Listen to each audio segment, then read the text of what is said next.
Okay. All right, we'll get started now.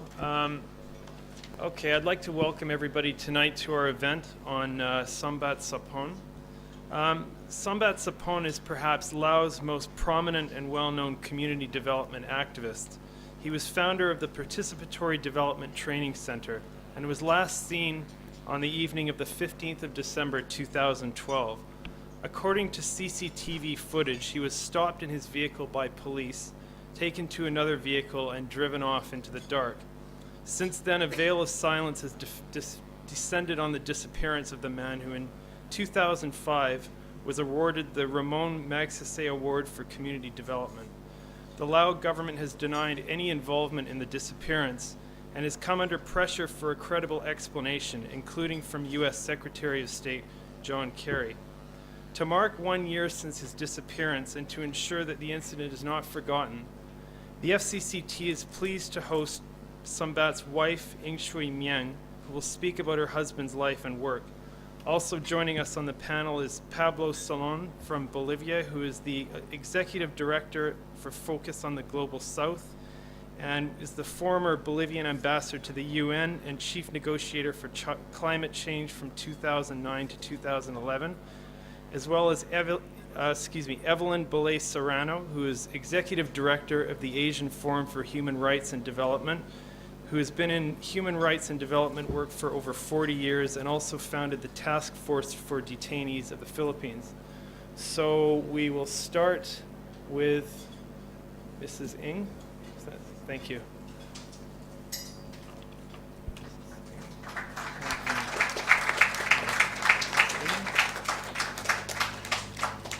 Thank you. And first of all, I'd like to thank the FCCT for organizing the event this evening.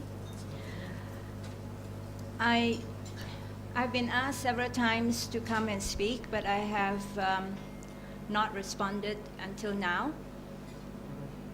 Now, December marks 1 year since Sombath disappeared. And over this last 12 months, many things have been written about Sombath, many things have been said about Sombath. For all those people who have lent your support to get Sombath back and to get answers about Sombath's whereabouts, I thank you all. There's in the audience many friends of Sombath, those of you who know him and have worked with him over the years. You are here today, and I thank you again. But one of the reasons I agree to speak this evening is that while there has been a lot of strong support for Sombath's work and pressuring the government to provide answers about Sombath's whereabouts, there are also in the press some misrepresentation of who Sombath is and also about his work. And for this reason, I come here tonight to talk about Sombath, the man, who he is, and what his work is all about, and basically to set the record straight for some of the journalists and interested people around so that you have a better understanding of who Sombath is and what he stands for.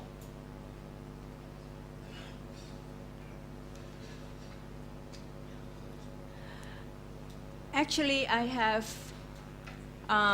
circulated an article which was written about Sombath when he received the 2005 Magsaysay Award. It was a very lengthy interview done by the panel on the Magsaysay Publishing editorial board that did an article, a fairly lengthy article about Sombath. This will be shared on the Sombath website for all of those of you who want to know in detail and to read that article. The article, unfortunately, the copies were not made for this evening's event. But basically, I spent a few minutes to talk to you about Sombath the man. Sombath is a simple farming boy. He lived a good part of his life in a poor rural village, working on growing rice with his family. He's deeply rooted to the soil. He understands how poverty and hunger impacted the lives of rural families. He knows the limits and challenges of living from hand to mouth and from one agriculture season to another. But he also knows about the joys of simple living. He knows about the importance of nature, the rivers, the forests, the animals, and the people's dependence on this for their livelihoods. He also knew about the suffering of war. He grew up during the time of turbulence when Laos was engulfed in a war, in the Indochina War, for which Laos was really not a perpetrator, but was just a victim. And his family was refugeed when he was just a young kid of 8 or 9 years old in Thailand for a year, just to escape the war which was raging in the province where he was growing up. And he lived all of this as a reality, not as a theoretical construct. All this experience of his early life had a very strong influence on his later life, on the studies and on the subject he majored in when he was studying in the University of Hawaii. He chose to study agronomy, majoring in soil science, and later took the decision to return back to Laos so that he could devote his life and work to helping his family and also to improving the lives of his people. Even as an agronomy student, he always challenged the concept of using high inputs for agriculture production, which was at that time the rage of the day.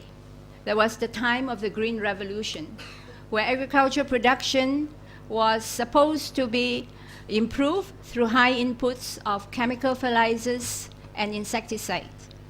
He rejected that because he was reflecting that against his background, against the fact that in poor rural farms in Laos, the people just didn't have the capacity nor the economic ability to adopt those high-tech technologies.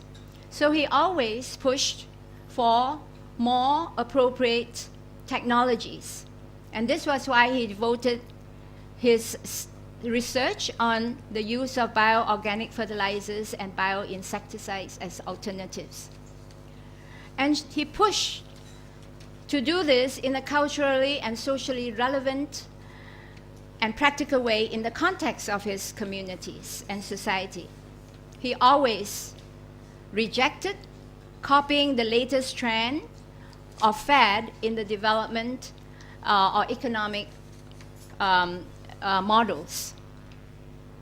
Another major influence on his life when he was a student in Hawaii in the early 1970s was to experience a very deep divide between his fellow students from Laos. Many of them were either on one side of the war or the other side of the war. Some are pro-royalists, others are pro-Pathet Lao. He did not want to be on any side.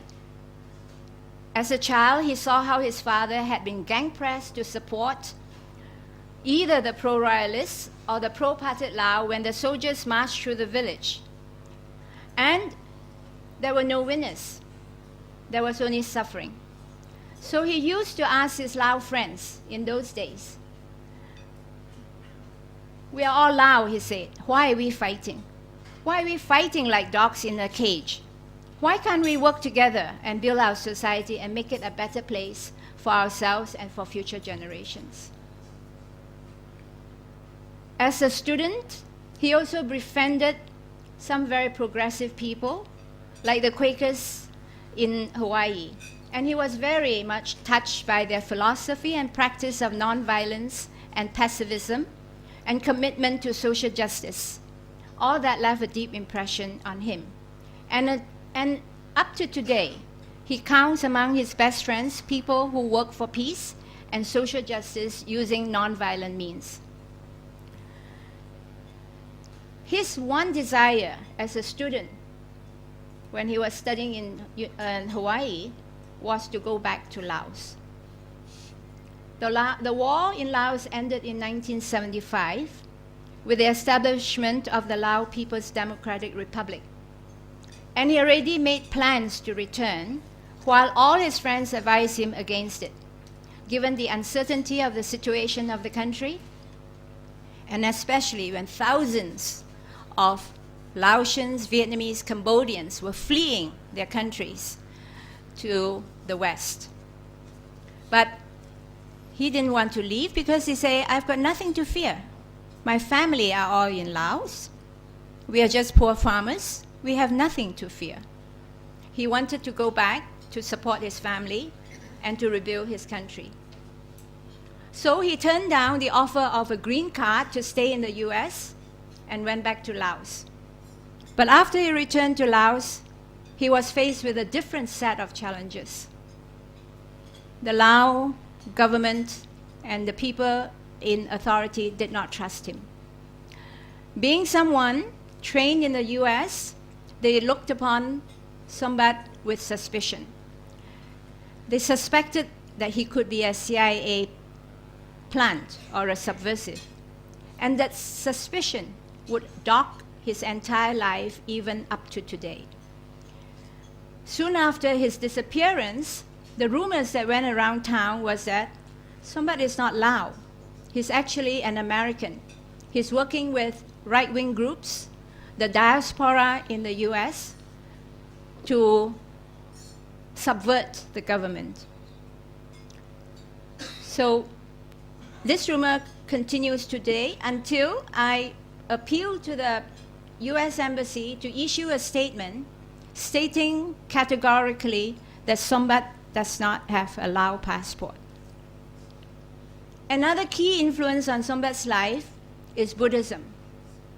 He was very much influenced by Ajahn Sulak and Ajahn Sulak's work on engaged Buddhism, and more on his later, in the last 10 to 15 years, he became engaged in studying Buddhism seriously.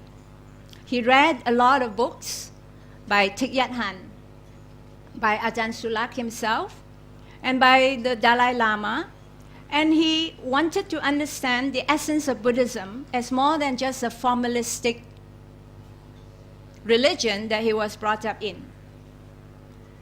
And over the past 10, 15 years, he also is a serious practitioner of meditation and awareness. He particularly is attracted to the concept of Buddhist compassion, the Buddhist philosophy of discovering the truth for oneself, respect for nature and peace. And he was at the same time also very attracted by the Bhutanese model of gross national happiness as an alternative to the development model of economic growth or measuring growth only in terms of GNP. All these above life experiences guided his philosophy and outlook in his life and has a very strong imprint on the nature of his work. Now, just a few words about what his work is all about. As mentioned in the early days, soon after his return to Laos, his main mission was to try to help the rural families to rebuild from the devastation of the war, to grow enough food to feed their families. And so he focused attention on improving agricultural production, promoting low-cost technologies which farmers in rural areas can easily adopt and apply. This was the phase when he focused his work on promoting the use of green fertilizers and bioinsecticides, bio-intensive gardening, raising fish in the rice fields, and so on. He was a proponent of integrated organic farming long before the practice becomes popular. But working with farmers also taught him that to be effective, he needed to go beyond working only on agriculture and also working only with men. His own life experience taught him that women play an important role in agriculture and in the household economy. So he started to broaden his work, and he worked on holistic integrated development for the community. And in that phase of work, he included working with different segments of the Lao society, with women, with students, with teachers, with the government officials, with mass organizations like the Women's Union, the Youth Union, the Lao Fatherland Front, which are the older people in the community.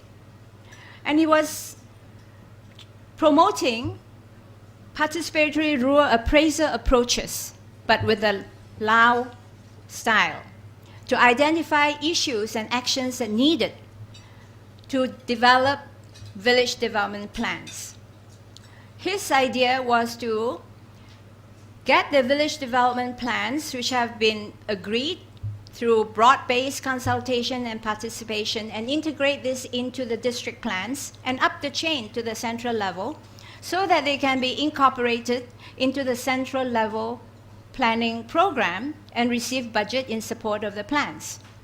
He experimented with this in one province, and it was quite successful. It was so successful that the party decided it is actually their role to promote development, and the party took it over. And when the party took it over, they did not use the approaches that Sombath has spearheaded, but instead continued to use a top-down approach, and that failed after about 5 years of good progress. All this issue taught him that the key to change is not enough just to engage the adults. He decided to go down the demographic chain, to engage young people, to engage students. So he expanded to work on education, and especially on young people, building their leadership skills. He felt that to change the way the Lao people work and think, he must start when they are still young and when their minds are still open and can accept change more readily. With working with the young people, he also encouraged them to go find things out for themselves, to use what they learn from real life and reflect on that, and use that to improve their own lives and that of their families and the community. This he called experiential learning. And this would be what he had promoted in most of his work up till now, up till the day when he was disappeared. And Sombath Buddhist thinking also taught him to bring spirituality back into development as the core base of his work. He believed it is not enough just to apply knowledge or technological concepts into development, but to pay attention to your heart. This is what he called the 3 H of development. Development with the head, with the heart, and with the hands. And just to illustrate some of the impact of his work on the people, I'm giving you a few quotes of what Sombath himself has written about his work and what some other people have said. Sombath in 1910 wrote, "In whatever we do, we have to foster self-reliance and reduce dependence on outside assistance. So this is what Padek tries to do. Transfer knowledge and enable Lao communities that are ready and able to care for on their own and now into the future and apply what they can absorb." He never dictated, He just waits until they are ready, and if they are ready, he will be willing to work with them. On education, this is what he has to say. Education must promote more experiential learning and discovery learning so that the head, heart, and hands of students are strengthened simultaneously. This way, they will be prepared to lead the new development paradigm. Some of his partners have this to say about his work. One of his advisors, Madame Dara Kalanya, who was, until she retired, a very active person working on, a writer, a poet, and also actively working to promote the media and the use of communication to educate the Lao population. This is what she has to say. She says, the work of PADAC with its variety of programs get to the families and to a range of people of different age groups, like so many threads in the weaving of the Lao textile, which is very colorful, solid, and very beautiful. It becomes one whole pattern of life. And an evaluator, an independent evaluator who has evaluated PADAC's program and Sombath's work, also has this to say. It says PADAC is pioneering a different model of demand-driven development that many are not willing or able to try. It is a model that enables motivated individuals to undertake socially useful activities, whether they are young volunteers interested in community service or entrepreneurs interested in producing and marketing environmentally friendly products. A local level demand approach that represents a constructive and useful, exciting contribution to the development practice in Laos and the region is at the core of PADAC's work. So, in summary, Sombath is basically a man whose philosophy is driven by peace, by a vision of self-reliance and sustainable development, and a focus on involving all segments of society. He has no political ambition of any kind. His belief is that it is much better to work out differences and avoid any extremism or violence of any kind. And he just wants to do something useful for his country and for his fellow men. Over the past 30 years, no matter what challenges were thrown in his path, he never strayed away from this vision and this commitment. So over the last few months, when in the press I read that some people depict him as a political activist, an activist who is anti-dam, or anti-this or that. That is not what Sombath is. He's never anti-anything. He's anti the poverty that drags people down and that he sees and come across every day. He's anti the ignorance that closes children's mind by the not very good quality of education which they get. He's anti the fact that they have no access to basic health care, basic education, basic access to sanitation or to clean drinking water. I want to appeal especially to our journalist friends. When you write about who Sombath is and what he represents, and when you use terminology of this, beware that there is a flip side. Such misrepresentation may even be harmful to his well-being, wherever he may be at this point, because such statements could be misconstrued in the political context of Laos as opposition to the government. Yes, somebody is interested in social justice. He's interested in improving livelihoods. He's interested in getting people to understand the laws which have been approved by the National Assembly. And over the last 30 years, he has come to know a large networks of development partners, especially partners in the NGO community and in the civil society organizations. He shares many of their development philosophies and goals, especially on issues of sustainability, on climate change, on the environment, and on rights. But he seldom applies some of these organizations' tactics or strategies of directly challenging the authorities, knowing that that would be dangerous and inappropriate in Laos. He stays away from opposing specific development projects of one kind or another, whether this be about hydropower dams, or about land concessions, or about foreign direct investments. In all his programs, he prefers to use evidence-based approaches to show the impact of development. He would be discussing issues with the people, consulting with them, and including the local officials, what they can do to best improve the people's life. And he also supports demonstrating alternative ways of doing things, always ensuring that these activities are programs are accepted by the community, but also by the local officials.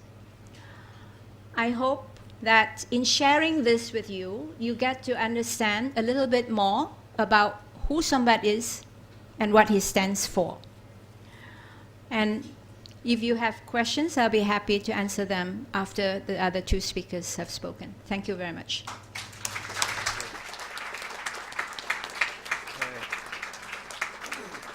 Okay, thank you very much. I think we'll move to Pablo Salon now.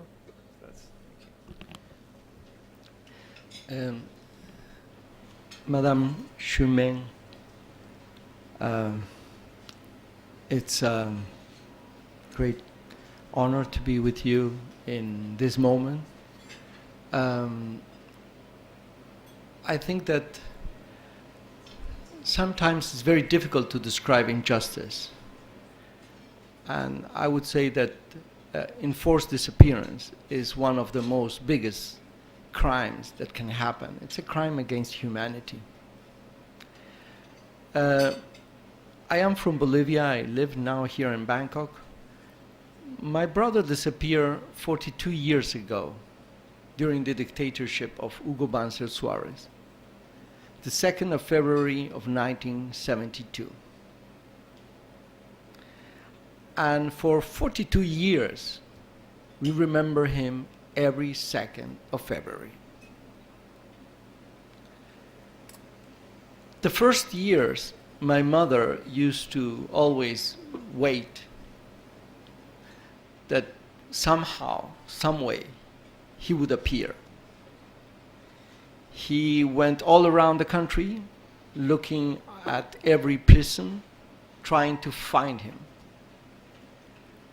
After 7 years, the dictatorship was over, but my brother never came back. So my mother began a process, a legal process in Bolivia that went nowhere. That took her around another 7 years. After all that time, she decided to begin a case against the state of Bolivia in the Inter-American Commission of Human Rights. That case began in the year 1992, so 20 years after the disappearance of my brother. When my brother disappeared, the crime, enforced disappearance, didn't exist. We didn't know how to call it at that time. it had to pass a lot of time, and many were enforced disappear in Latin America. We have around 30,000 of enforced disappearance in Latin America. My brother was one of them. Why him? We always have asked that. Why him? You never know. My mother brought the case to the Inter-American Commission of Human Rights. She was able then to bring the case to the Inter-American Court. It was the first case against the Bolivian state. It took her around 12 years. She won the case against the state of Bolivia. The state of Bolivia recognized 30 years later that they had enforced disappear my brother. And then she was able to begin a real trial against those that really were directly involved in his enforced disappearance. That took her another 12 years of her life. And every 2nd of February, we would gather not only to remember, but to discuss what was going to be our next step.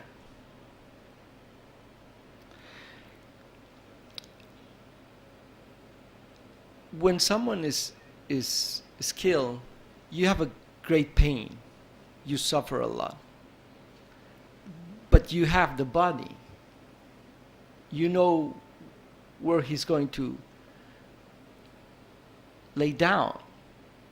But when he disappears, you don't know what has happened. Maybe he's alive, maybe he's not. How did he disappear? So it is a suffering that exists beyond the time. And it transforms persons and families. I have seen it in the case of my mother and my family. My mother was a very normal housewife, a mother in first place, but she became a very big activist. She founded the associations of forced disappear in Bolivia, and she is also co-founder of the Latin American Federation against forced disappearance. She became a strong human rights activist. She didn't fear nothing at all. She would go against all the governments, asking for justice.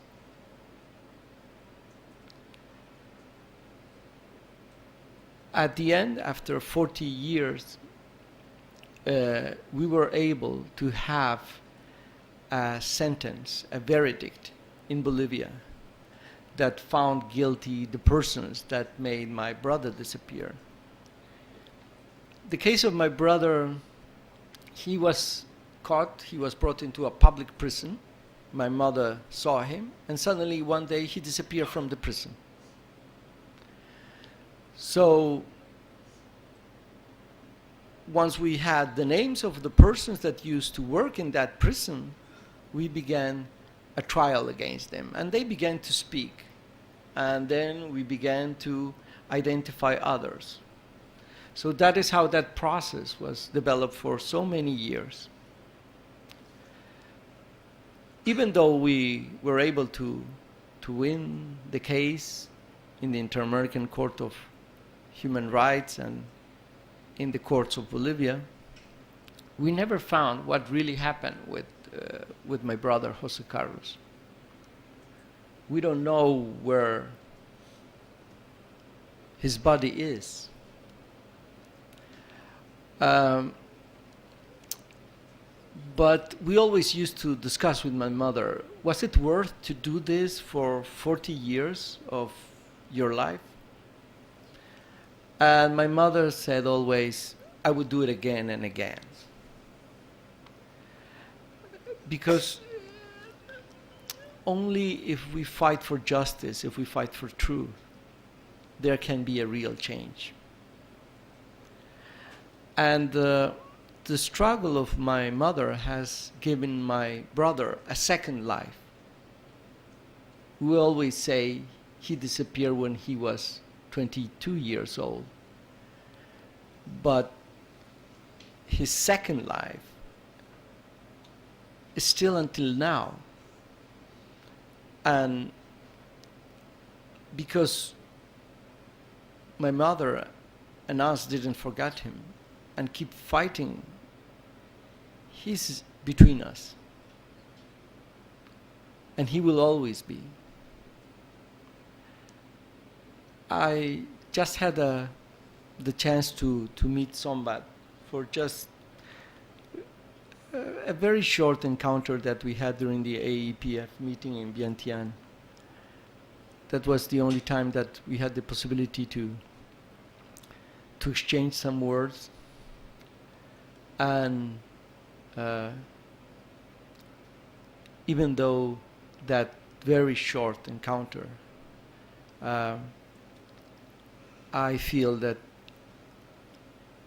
there is nothing more important than to do everything that we can to fight against this crime against humanity. Enforced disappearance is a crime against humanity because it goes against what is the essence of humans. To really plan a disappearance and hide what one has done is something that it's a crime that never prescribes. And maybe now we don't have the legal framework to judge this. We didn't have it in Bolivia. At that time, it was impossible to think that that would happen.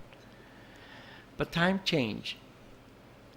The truth always finds its way, and I think that it's very important to be here, to remember him, and to see our next steps. And just to tell you, we are together.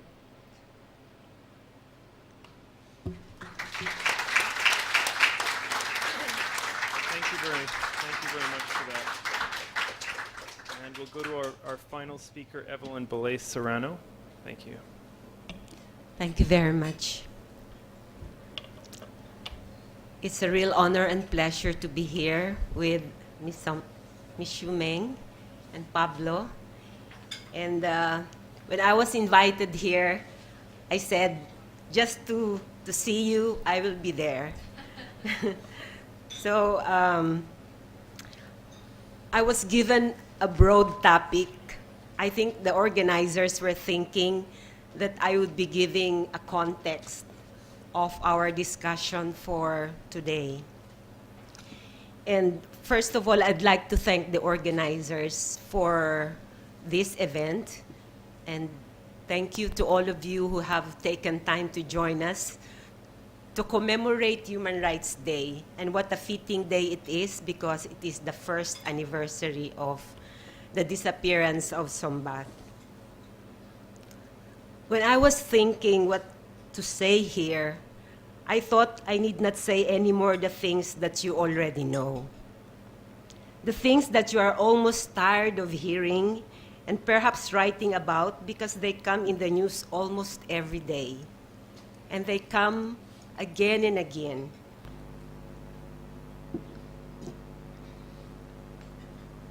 They have become ordinary and to some extent any more newsworthy.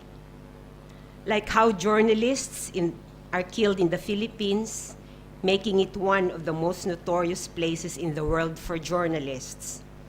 the scores of bloggers in Vietnam who have been imprisoned for exercising their right to freedom of expression on the internet, the plight of the Thai citizens accused of and threatened with less majestic cases, the arrest and torture of farmers forcefully ejected from their homes because of the pipeline project that will supply gas from Burma to China, and that will displace thousands of villagers along the pipeline route. The women who were raped during the conflict in Burma, the children, the boys, and the girls who are trafficked along the borders in the Mekong area, the thousands of Rohingyas who continue to be deprived of their basic rights, or the people disappeared in different parts of the region in a given period of time, like the most recent case of Sombath in Laos. We have Somchai Nilapayjit, missing since 2004 in Thailand. And we also have in the Philippines Jonas Burgos, who was kidnapped by members of the military in 2007. And I can go on, as the list seems to be endless. So the questions are, what happens when a government tasked to protect its citizens from abuse become themselves the violators of human rights? What happens when the laws that are intended to protect are used as tools to justify violations of human rights? What happens when the institutions and other mechanisms put up to address human rights violations are not functioning the way they should and instead become part of the state apparatus that are used to abuse human rights? And what if governments just refuse to recognize human rights and refuse to acknowledge its responsibility and accountability? Allow me to highlight 3 points for this presentation. I was told I would just be given 10 to 15 minutes, so I'll really read it fast. First is the situation of human rights defenders in the region and their urgent need for protection and justice. And here I bring in the perspective of Forum Asia, that is the organization I represent here, which some of you know, has been involved in this area of work for quite some time, since 1991. Our thrust in recent years has been on protection of human rights defenders and on promotion of people's freedoms of expression, association, and assembly, and also on other thematic issues like business and its impact on human rights. And we respond to situations through advocacy campaigns, through engagements with governments, with the ASEAN, with the UN, and its various instrumentalities. Second, the absence of effective mechanisms in addressing the human rights situations, both at the national and regional levels. And third, let's look at the prospects, if there is any, in our struggle for human rights in the region. Last October, I attended a gathering of human rights defenders from all over the world in Dublin, Ireland, convened by Frontline, an organization working on protection of human rights defenders worldwide. And that's where I first met Xu Meng. It is clear that human rights defenders around the world have been the target of executions, torture, arbitrary arrest and detention, death threats, harassments, and defamation, as well as restrictions on their freedoms of movement, expression, association, and assembly, and most relevant in the context of today's forum, enforced or involuntary disappearances. The UN Declaration on Human Rights Defenders, which was adopted in 1998, which is considered a landmark document in the struggle for protection for human rights defenders, recognizes the legitimacy of the work of human rights defenders, as well as their need for better protection. The declaration rests on a basic premise. that when the rights of human rights defenders are violated, all of our rights are put in jeopardy, and all of us are made less safe.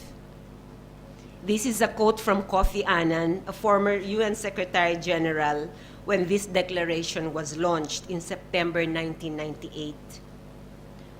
Sombath is considered a human rights defender for his work advocating for the right to sustainable development and empowering communities in Laos on issues relating to development.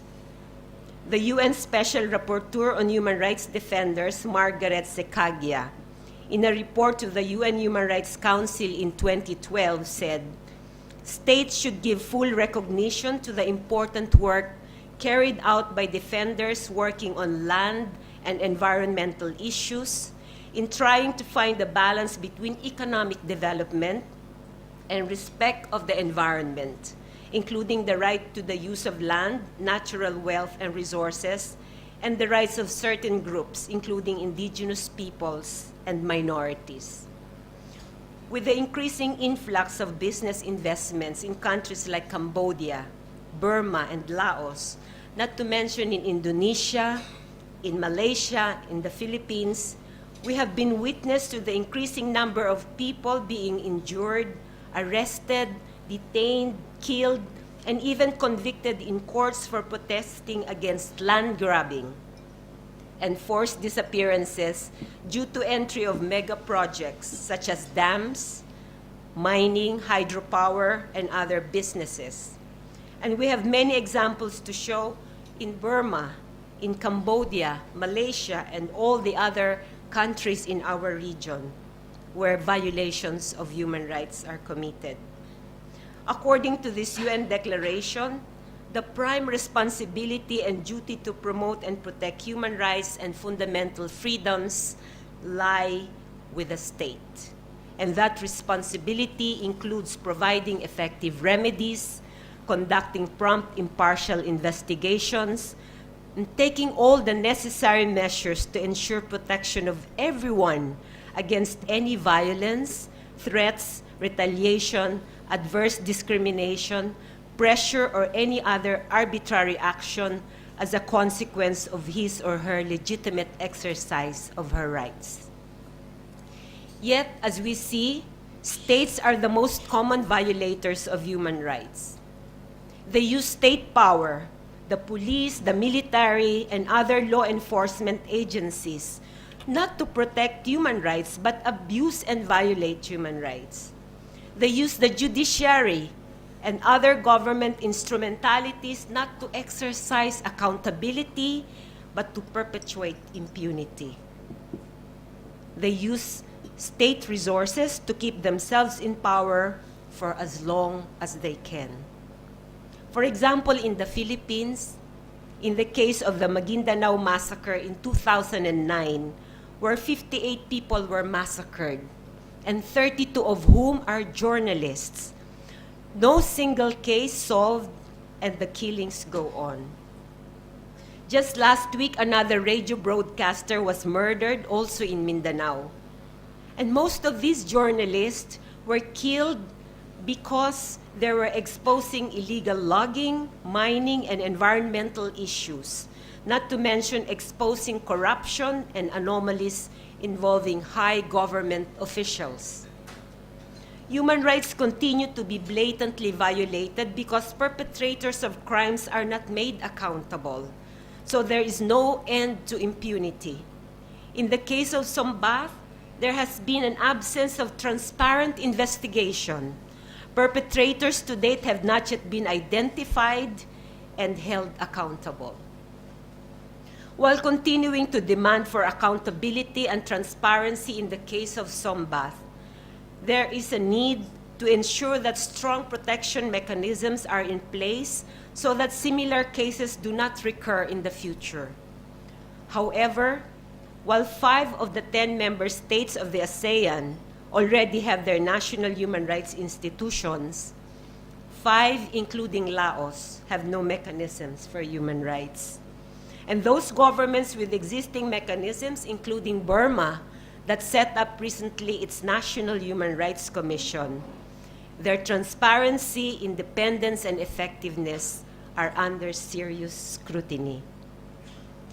Regionally, while some mechanisms are now in place, we have the ASEAN Human Rights Charter, we have the ASEAN Intergovernmental Commission on Human Rights, we have adopted the ASEAN Human Rights Declaration in 2010, and we have two other bodies formed, the Commission for the Protection of Women and Children, and the Committee to implement the Declaration for the Protection and Promotion of the Rights of Migrant Workers.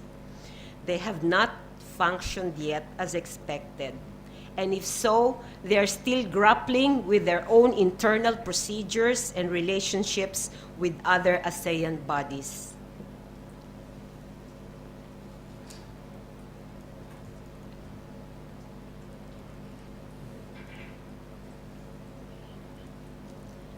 For a long time,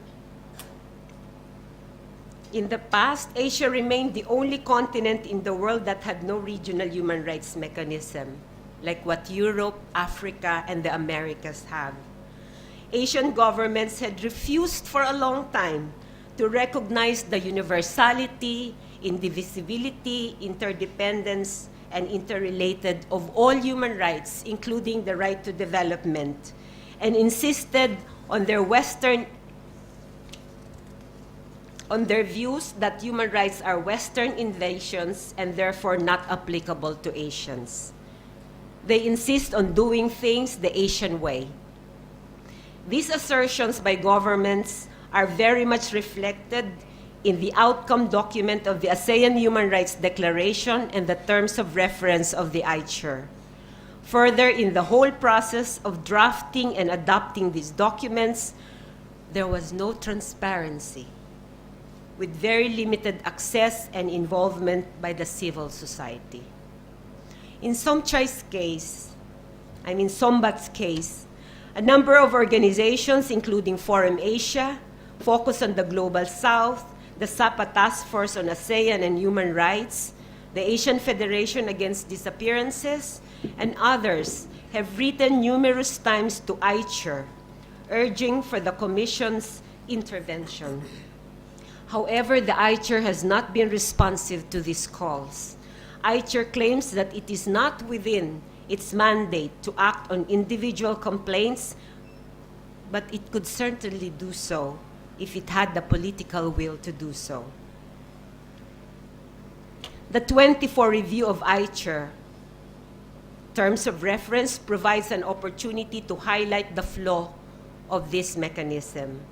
The case of Sombath should be a constant reminder to ICHR of its gross failure as a regional human rights mechanism. My dear friends, all the things that I've said, I think you already know. But still, I felt they needed to be said because they need our action. More concerted and consistent action so that there can be more transparency, more accountability, more efforts that can transform state power towards human security and human rights so that we can put an end to impunity. At this point, I have no answers to my earlier questions. But in terms of prospects for the future and the way forward, I only hope that we can persevere in our action so that the sufferings endured and continue to be endured by victims and their families will not be repeated. And hope that the good in humanity prevails over the evil and the bad.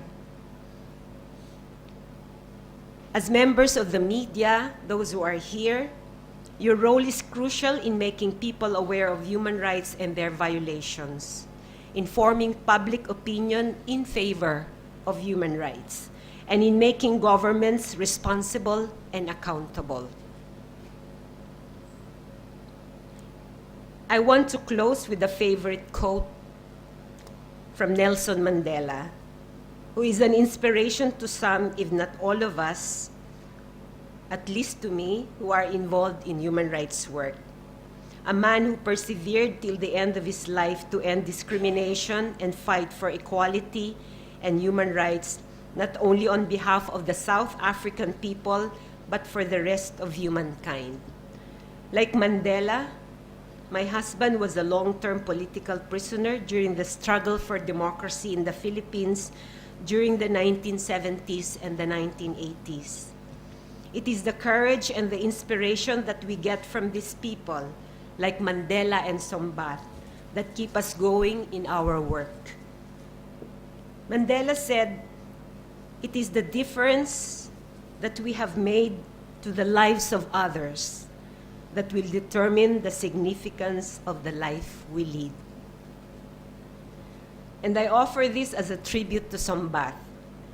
It is the difference that you have made on the lives of your people that has made your life significant not only to the Laotians, but to all of us. We commit ourselves to finding and fighting for justice for Sombath and other victims of enforced disappearances and other violations of human rights. Thank you very much.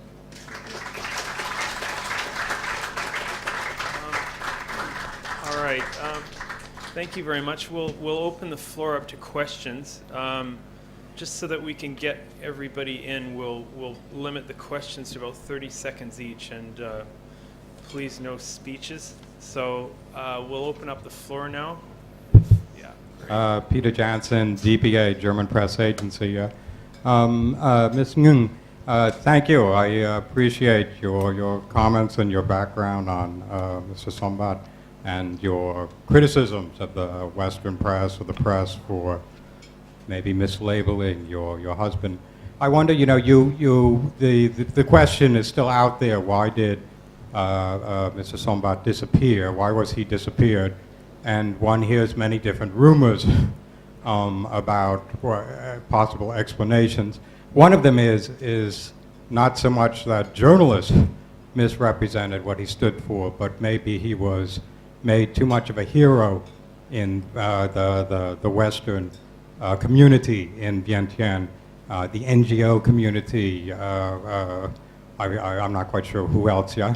And he was sort of chosen as a bit of an example to say, don't follow the Sombath example of standing up in any way against this regime in Vientiane. I wonder if you can maybe expand your criticism a little bit, not just to the press, but maybe to the NGO communities, the people who have sort of made a hero out of your husband and perhaps made him a victim too.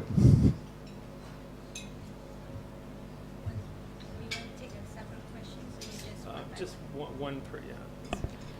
Thank you.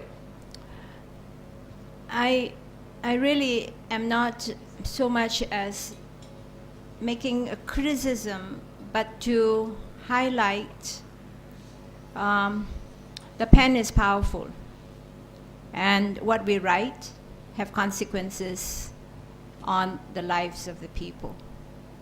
And in this case, we understand that Sombath is already in very dire circumstances if he's still alive. And this is why I appeal to our media friends to be a little bit more circumspect of the real situation in Laos. On the comment that maybe Sombath is made too much of a hero, I think you're right, especially after he disappeared. He's made to be bigger than what he is. He's made to be doing more than what he actually has achieved. Of course, as his wife, I think he's just extremely admirable and has done a lot. But when you read what is written in the press over the past 12 months, he's made to be like, a super Laotian. He's not. There are many Laotians who are also working the same way as he does, but maybe with less publicity.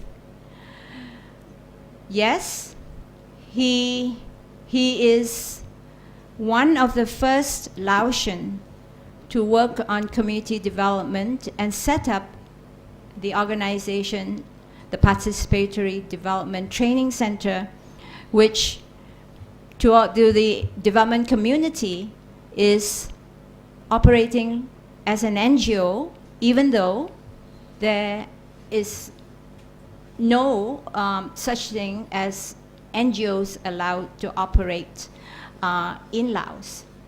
And because of his work, a lot of it was very pioneering and very innovative. The international NGOs, but including multilateral development agencies, sought him out for advice. And he always told me that sometimes he feels that this publicity actually exposes him too much and put him at risk.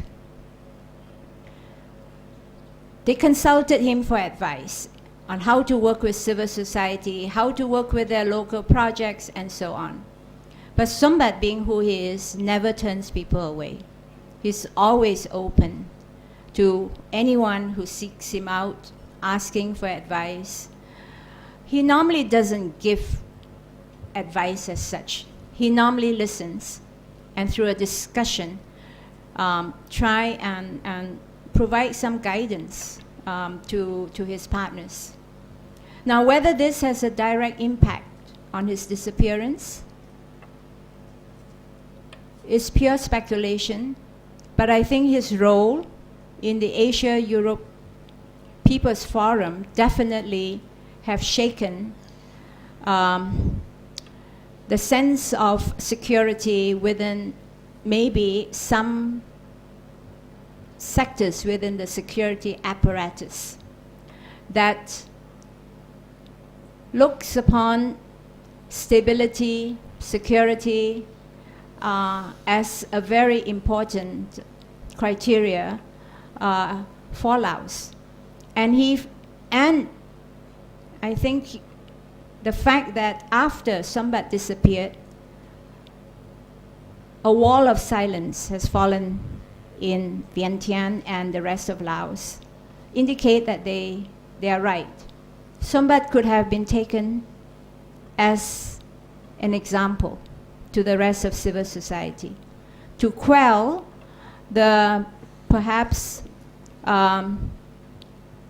dissatisfaction which on a lot of the development programs which are taking place in Laos today, on the wide spread impact of some development programs on the environment, the deforestation, the giving up of land concessions to major companies. But all this is speculation. I don't know. I have not been told by anyone that these are the reasons why Sombath has disappeared.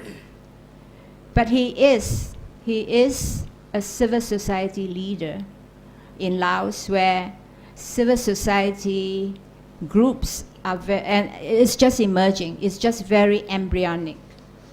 And his experience gave him this kind of a status. I can't answer whether this attention has caused his disappearance, but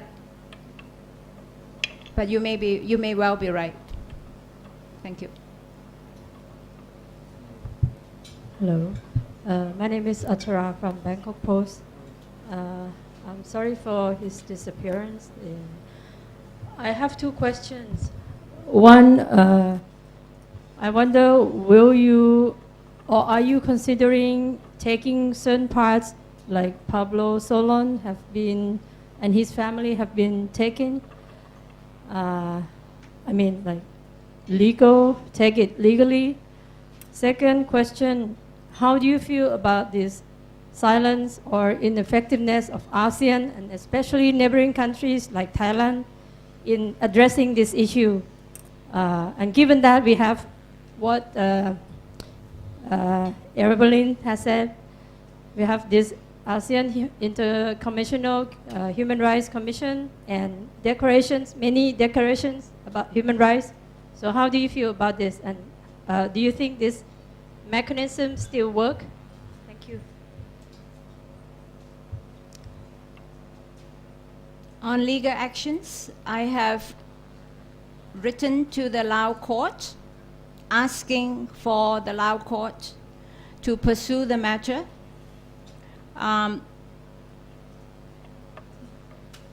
They have received my letter, and when I followed up, they informed me they have lost the letter. On ASEAN and Asia, I'm in no position to tell Asia what to do. Asia and ASEAN organizations, they have set up this mechanism. It is for them to reflect on their role and the responsibilities of how to address issues of human rights violations, not only for Sombath, but for the other types of violations we see taking place as outlined and described by Evelyn. But I'm not a diplomat.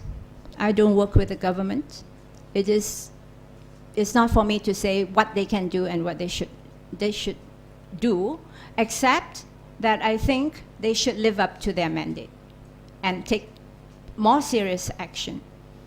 On your question about will I go down the route that Pablo and his family had done, I'm doing what I can in the context and in the situation that I live. Laos has a very different political context than Bolivia. There are very strong limitations to what I can do or what I cannot do. I have tried to reach out to other families that I know that their loved ones have disappeared. I have received no response. They are too afraid even to be contacted. Thank you. Oh, on one matter, maybe someone pointed out that I may have said something wrongly, that I say Sombath does not have a Lao passport. I mean Sombath does not have an American passport. He carries a Lao passport. He has no American passport and he's not an American citizen. Thank you.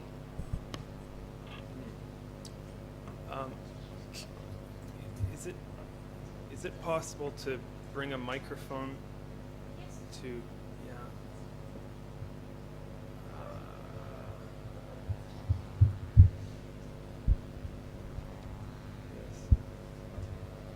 Yes. If I may, I want to make a statement. What I heard from the panel, Bolivia, the Philippines, very interesting. But the case of Laos is entirely different. I myself, speaking from an article of faith, I believe Sombath is still alive. I have good reason to believe that. Although Laos is a communist country, when they capture members of the royal family in Luang Prabang, they have not killed anybody. A friend of mine who was aide-de-camp to the king disappeared for 20 years. In fact, his wife even remarried. He was released. And I met him in Vientiane a few years ago. Deep down, I think the Laotians are still very much committed Buddhists, much more than we are in this country. Thaksin never confessed for killing the people at Tak Bai, killing the Muslim, and so on. Although the Laotians may not confess, but I think they feel guilty on arresting Sombath. And I think if we push the Laotian government, regard them as something black, we are white, it will not resolve. I think if we honor them, use the Buddhist word of skillful means, I think they may somehow come to a conclusion. Not to lose faith, that need a little bit skillful means, that need to handle the Laotian Communist Party skillfully. They themselves have difficulties. As you know, Prom Son, his son was even killed. It's not that easy. So I feel that if we handle skillfully, not to push the Laotian Communist Party or the Laotian government into the corner, there may be a possibility of dialogue. And I'm one of those who are willing to have dialogue with the Laotian people. Because, as you may know, in this country, when the Laotian government came into being after the overthrow of the monarchy, this government very much anti the Laotian government. I was one of the 10 who support the Laotian government. And each ambassador telling people that I was one of the 10 people who support the Laotian government. And I still support the Laotian government with all their defects. I think they need our support. They need our careful, skillful means handling them.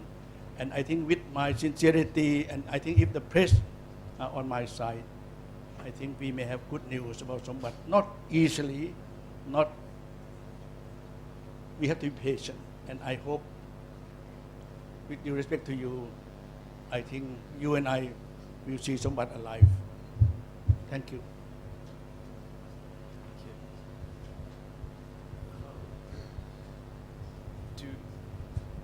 Do we have any other questions from the floor? I guess I'd just ask one quick one. Was there any lead up before his abduction, I guess you would call it? Was there any particular threats or warnings that were given by the authorities, or was there any position that he had taken that might have angered the establishment in Laos? As far as I know, there were no warnings. There was nothing that he has done which was different from what he was doing all along, except that he had played a crucial role, a leading role in supporting the organization of the ASEAN, or the Asia-Europe People's Forum. The Asia-Europe People's Forum is the biggest civil society forum that ever took place in Vientiane. Maybe it had upset some people, but it was supported by the Ministry of Foreign Affairs.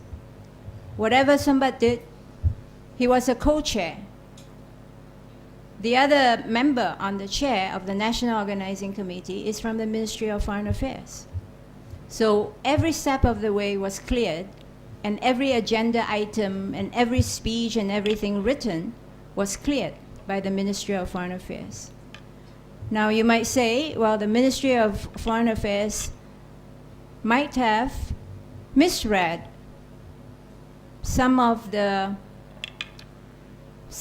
thinking of the party or the public, other security apparatus people. I don't know. But he did nothing which provoked the authorities to lead this action. And this is why I still hold on to the hope, like what Ajahn Sulak has said, that maybe he was taken, it was a mistake, or they did not anticipate the type of reaction around his disappearance, the public reaction around his disappearance. And given the situation in Laos, the political context and the leadership in Laos, they may not know how to handle the matter. And I sincerely hope, like Ajahn Sulak, that with time, we'll see Sombath return safely.